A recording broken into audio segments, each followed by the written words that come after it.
ಎಲ್ಲರೂ ಗೊತ್ತಿರ್ತಾರೆ, ಹಂಗಂದ ತಕ್ಷಣನೇ ಇಟ್ಕೊಬಿಡ್ತಾರ, ಮಾತಾಡ್ತಾರ. ಈಗ ಇಟ್ಕೊಂಡಿದ್ದೀನಿ ಅಂತ ಜೊತೆಗಿರೋದಿದೆಯಾ ಅಲ್ವಾ? ನಾನು ಅವರು ಜೊತೆಗೆ ಇದ್ದಿದ್ದನ್ನ ಇವ್ನು ಡೈರೆಕ್ಟಾಗಿ ಬಂದು ನೋಡಿದ್ರೆ ಅದನ್ನು ಹೇಳ್ತಾರೆ, ಅದಿದೆಯಾ ಅವನ ಹತ್ರ. ಈಗ ಕಾಲ್ ಲಿಸ್ಟ್ ಅಂತಾನೆ, ಕಾಲ್ ಲಿಸ್ಟ್ ಹೆಂಗೆ ತೆಗ್ಸೋಕ್ಕೆ ಸಾಧ್ಯ? ಅದು ಯಾವ ಟೈಮಲ್ಲಿ ತೆಗಿತಾರೆ ನಿಮಗೆ ಗೊತ್ತಿರುತ್ತೆ ಅಲ್ವಾ? ಇವ್ನು ಹೆಂಗೆ ತೆಗ್ದ ಅದೆಲ್ಲ?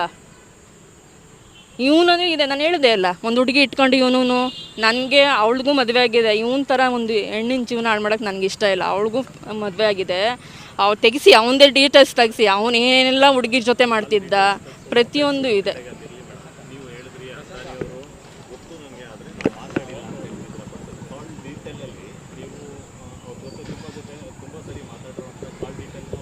ಯಾವುದು ಇಲ್ಲ ಸರ್, ಯಾವ ಡೀಟೇಲ್ಸು ಇಲ್ಲ. ಅಂದರೆ ನನ್ನ ಹತ್ರ ಫೋನೇ ಕೊಟ್ಟಿರಲಿಲ್ಲ ಅವನು.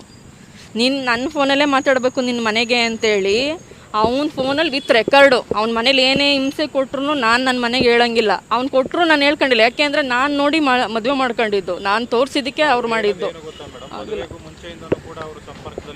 ಇಲ್ಲ ಸರ್, ಜೂನಲ್ಲಿ ನಾನು ನೋಡಿ ಹೋಗಿದ್ದವನು, ಮದುವೆ ಆಗಿದ್ದು ನವೆಂಬರ್. ಅಲ್ಲಿ ತನಕ ಅವನು ಏನು ಮಾಡ್ತಿದ್ದ? ಈಗ ನನಗೇನೋ ಬೇರೆ ಥರ ಇದೆ ಅಂದರೆ ಅವ್ನು ಬಂದು ಕಂಡುಹಿಡಿಬೋದಿತ್ತು. ನಮ್ಮ ಊರಿಗೆಲ್ಲ ನಾನು ಬೇಲಿ ಹಾಕಿರಲಿಲ್ಲ ಅಲ್ವಾ? ನಮ್ಮೂರವ್ರು ಇಬ್ಬರು ಮದುವೆ ಆಗಿದ್ದಾರೆ, ಅವ್ರೂರಿಗೇನೇನೆ ಅವ್ರು ಕೇಳ್ಬೋದಿತ್ತು ಆ ಹುಡುಗಿಗೆ ಅಂತ. ನಾವು ಬಲವಂತ ಮಾಡ್ಕೊಂಡಿಲ್ಲ. ಇವ್ನು ಕುಡಿತಾನೆ ಇಲ್ವಾ ಅಂತ ಅವ್ನು ಕೇಳಿದೆ. ಇನ್ನೊಂದು ಸರಿಗೇನೋ ಯಾವಾಗಲೂ ಅವನೇ ಫೋನ್ ಮಾಡಿ ಒಂಥರ ಕುಡ್ದೋರ್ ಥರ ಮಾತಾಡ್ದ. ಅವ್ರ ಅಮ್ಮನಿಗೆ ಹೇಳಿದೆ, ನಿಮ್ಮ ಮಗ ಕುಡಿತಾನೆ ಅನಿಸುತ್ತೆ, ನನಗೆ ಒಪ್ಕೊಳ್ಳಲ್ಲ, ಇನ್ನೂ ಎಂಗೇಜ್ಮೆಂಟ್ ಆಗಿಲ್ಲ, ಏನಿಲ್ಲ, ನೋಡೋಗಿದ್ರು. ಇಲ್ಲ ನನಗೆ ಬೇಡ ಅಮ್ಮ ಅಂದಿದ್ದಕ್ಕೆ ರಾತ್ರಿ ಬಂದುಬಿಟ್ಲು. ಇಲ್ಲ, ನನ್ನ ಮಗ ಸುಮ್ಮನೆ ಎಲ್ಲೋ ತಮಾಷೆ ಮಾಡಿರ್ಬೇಕು, ಅವ್ನಿಗೆ ಯಾವುದೇ ಚಟಗಳಿಲ್ಲ ಅಂತ. 108 ಚಟಗಳಿದೆ ಅವನಿಗೆ. ಈ ಸೊಪ್ಪು ಥರ ಸಿಗುತ್ತೆ ಗೊತ್ತಾ, ಅದು ನನಗೆ ಗೊತ್ತಿಲ್ಲ ಏನು ಅಂತ. ಅವ್ನ ಪ್ಯಾಂಟ್ ಜೋಬಲ್ಲಿ ಯಾವಾಗಲೂ ಅದಕ್ಕೇನೋ ಒಂದು ಪೆಟ್ನ ಇಟ್ಕೊಂಡಿದ್ದಾರೆ ಅವ್ರ ಹುಡುಗರು. ಫೋನ್ ಮಾಡಿದ ತಕ್ಷಣ ಹೋಗೋನು, 3 ದಿನ 4 ದಿನ ಬರ್ತಿರ್ಲಿಲ್ಲ. ಈ ಜಾಸ್ತಿ ಅವನು ಶ್ರೀರಾಮ್ಪುರದಲ್ಲಿ ಇರೋನು. ಪ್ರತಿ ಸರಿನೂ ನನ್ನ ಹತ್ರ ಬಂದು ಹೇಳೋದು, ನೀನೇನು ಜಾಸ್ತಿ ಮಾಡಿದ್ರೆ ನಾನು ರೋಡಿ ಕಡೆ ಇರೋನು, ನನಗೇನು ಪೊಲೀಸ್ ಸ್ಟೇಷನ್ ಹೊಸದಲ್ವೇ ಇಲ್ಲ, ಮಾವನ ಮನೆ ಇದ್ದಂಗೆ, ಹೋಗು. ನಾನು ಇನ್ನೆಲ್ಲಿಗೆ ಹೋಗ್ಬೇಕು? ಈಗ ಸ್ಟೇಷನ್ಗೆ ಹೋದ್ರೆ ಏನಂತಾರೆ, ನಿಮ್ಗೆ ಇಷ್ಟ ಇಲ್ವಾ, ಹೋಗಿ ಕೋರ್ಟ್ಗೆ ಹೋಗಿ ಡ್ರೈವರ್ಸ್ ತೊಗೊಳ್ಳಿ ಅಂತಾರೆ. ಈಗ ಕೋರ್ಟ್ಗೆ ಹಾಕಿದ್ದವನು ಅವನು ಅಂದಮೇಲೆ ಬಂದು ತೊಗೋಬೇಕಲ್ವಾ? ಅದಕ್ಕೆ ನಿಮ್ಮ ಮೂಲ ಕೇಳ್ತಾ ಇದ್ದೀನಿ, ಈ ಸೆಕೆಂಡೇ ಬರಲಿ ಅವನು. ಈಗ ಕೊಟ್ಟಿಲ್ಲ ಅಂತ ಹೇಳ್ತಿದ್ದಾನಲ್ಲ, ಈ ಸೆಕೆಂಡ್ ಬಂದು ನಿಂತ್ಕೊಳ್ಳಿ. ನಾನು ಪೇಪರು ಸೈನ್ ಮಾಡಿಲ್ಲ ಅಂದರೆ ಕೇಳಿ, ಅವ್ನು ಮದುವೆ ಆಗ್ತಾನಾ ಈಗಲೇ ಆಗಲಿ, ನನಗಿಲ್ಲ. ನಾನು ನೋಡಿರೋ ನೋವು ಮುಂದೆ ಅವನು ಹೇಳಿದ್ನಲ್ಲ, 10 ವರ್ಷ ಬೇಕಾಗಿರಲಿಲ್ಲ ಒಂದು ಹುಡುಗಿ ಡೈವರ್ಸ್ ಕೊಟ್ಬಿಟ್ಟು ಇನ್ನೊಬ್ಬಳು ಸಂಸಾರ ಮಾಡೋ ತಾಕತ್ತು ಅವ್ನಿಗಿಲ್ಲ. ಒಂದು ಮಗು ಸಾಕೋ ತಾಕತ್ತಿಲ್ಲ. ಅದು ಡಿವೋರ್ಸ್ಗೆ ನಡೀತಾ ಇದೆ. ಇವ್ನು ಬರದೇ ಇರೋದ್ರಿಂದ ಅದು ಹಾಗೇ ಇದೆ. ಇವ್ನು ಬರ್ತಾನೆ ಬರಲ್ಲ, ಅದು ಹೇಳಿಲ್ವಾ, ಮಗು ಬೇಕು ಅಂತ ಬರ್ತಾನೆ. ಆ ಮಗುಗೆ ಏನಾದರೂ ಮೇಂಟೆನೆನ್ಸ್ ಕಟ್ಕೊಡು, ಫೀಸ್ ಕಟ್ಕೊಡು ಅಂದಾಗ ನಾನೆಲ್ಲಿ ತಂದುಕೊಡ್ಲಿಲ್ಲ ಅಂದಮೇಲೆ ಏನಕ್ಕೆ ಬೇಕು ಮಗು? ಈಗ ಕೇಳ್ತಿದ್ದಾನಲ್ವ ನಿಮ್ಮ ಎದುರಿಗೆಲ್ಲ, ನನ್ನ ಮಗುನೂ ಬರ್ತೀನಿ, ಏನು ಮಾಡಿದ್ದಾನೆ ಕೇಳಿ.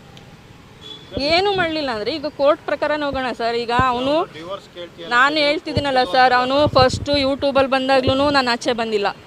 ಕಾರಣ ನನ್ನ ಮಗ. ಅವನೇನೆಲ್ಲ ಬಿಟ್ಟು ನಿಂತಿದ್ದಾನೆ. ನನಗೆ ನನ್ನ ಮಗನ ಜವಾಬ್ದಾರಿ ಇದೆ. ನಾಳೆ ನನ್ನ ಮಗನ ಮನಸ್ಸಿಗೆ ಹಾಳಾಗುತ್ತೆ ಅಥವಾ ಅವನು ಪರಿಣಾಮ ಬೀರುತ್ತಿದ್ರಿಂದ ಅಂತಾಗಿ ಒಳಗಡೆ ಇದ್ನ ಹೊರತು ಇವ್ನಿಗೆ ಎದ್ರಕೊಂಡು ಹೋಗಿಲ್ಲ. ಇವನು ಎಷ್ಟೇ ಮರ್ಯಾದೆ ತಗೋಬೋದು, ಇದರಿಂದ ನನಗೆ ಮರ್ಯಾದೆ ಹೋಗಿಲ್ಲ. ಯಾವತ್ತೂ ಗೊತ್ತಾ ನನಗೆ ಮರ್ಯಾದೆ ಹೋಗೋದು? ನಾನು ಎತ್ತು ಮಗ, ನೀನು ಸರಿಯಿಲ್ಲ ಅಮ್ಮ ಅಂತಾನಲ್ಲ, ಆವತ್ತು ನನಗೆ ಹೇಳಲಿ.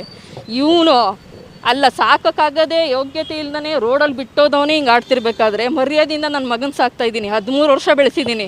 ಈಗ 13 ವರ್ಷ ಒಂದು ಮಗುದು ಒಂದು ಸ್ಕೂಲ್ ಫೀಸ್ ಆಗಲಿ ಎಷ್ಟು ಖರ್ಚಿರುತ್ತೆ ಒಂದು ವರ್ಷಕ್ಕೆ ನೋಡ್ಕೊಂಡು ಹೋಗ್ತಿದ್ದೀನಿ. ಅವನು ಒಂದು ಪೆನ್ಸಿಲ್ ಇದಿಲ್ಲ. ಏನಕ್ಕೀಗ ಈ ಥರ ಎಲ್ಲ ತಗೊಂಡು ಏನು ಒಬ್ರು ಇಟ್ಕೊಂಡೇ ಒಬ್ಬರು ಸಂಸಾರ ಮಾಡ್ತಾರ, ಜೀವನ ಮಾಡ್ತಾರ? ಮರ್ಯಾದೆ ತೆಗಿಬೇಕು ಅಂದರೆ ಈ ಥರ ತೆಗೆದು ಬದುಕಬೇಡಿ. ನಾನು ಯಾರಿಗೂ ಹೇಳ್ತಿದ್ದೀನಿ, ಎಲ್ಲ ಗಂಡು ಮಕ್ಕಳೇ ಆಗಲಿ ಯಾರೇ ಆಗಲಿ, ನಿಮಗೆ ಸಾಕೋ ತಾಕತ್ತಿದ್ರೆ ಮಾತ್ರ ಮದುವೆ ಮಾಡ್ಕೊಳ್ಳಿ. ಹಿಂಗೆ ಕಂಡವ್ರು ಹೆಣ್ಮಕ್ಳು ಸಿಕ್ಕಿದ್ರು ಅಂತ ಬೇಕಾದಾಗ ಯೂಸ್ ಮಾಡ್ಕೊಂಡು